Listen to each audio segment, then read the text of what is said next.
छोटा राजन पार्ट 2। सितंबर 2000 में दाऊद ने बैंकॉक में राजन का पता लगाया।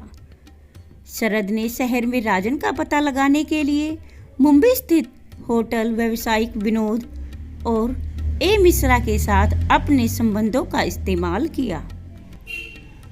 दाऊद के सहयोगी छोटा स्कील ने तब इस हमले का नेतृत्व किया। खुद को पिज्जा डिलीवरी मैन बताकर उन्होंने राजन के भरोसेमंद हिटमैन रोहित वर्मा और उनकी पत्नी को गोली मार दी। हालांकि राजन को मारने का उनका उद्देश्य विफल रहा। राजन होटल की छत और आग से बचकर भाग गया। फिर वह एक अस्पताल में ठीक हो गया और पकड़ से बचने के लिए भाग गया। दाऊद इब्राहिम ने Rediff.com को टेलीफोन पर हमले की पुष्टि करते हुए कहा कि राजन ने पहली मंजिल के कमरे की खिड़की से कूदकर भागने की कोशिश की जहां उस पर हमला किया गया था।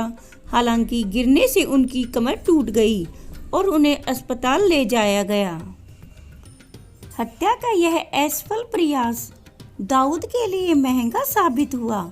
राजन के सहयोगियों ने 2001 में मुंबई में विनोद का पता लगाया और गोली मारकर हत्या कर दी। साथ ही दाऊद के एक अन्य सहयोगी सुनील सोंस की भी हत्या कर दी। विनोद और सुनील दोनों ने दाऊद के सहयोगियों को राजन के ठिकाने की जानकारी दी थी।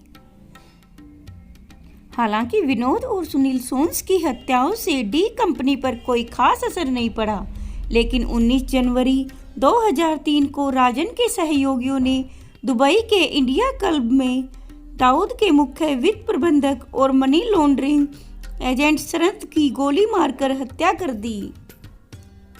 यह निर्लज हत्या दाऊद और राजन के बीच सत्ता परिवर्तन का प्रतीक थी। फांसी न केवल सार्वजनिक स्थान पर दी गई, बल्कि उस स्थान पर दी गई जिसे दाऊद अपना पिछवाड़ा समझता था। खुफिया रिपोर्टों से पता चला है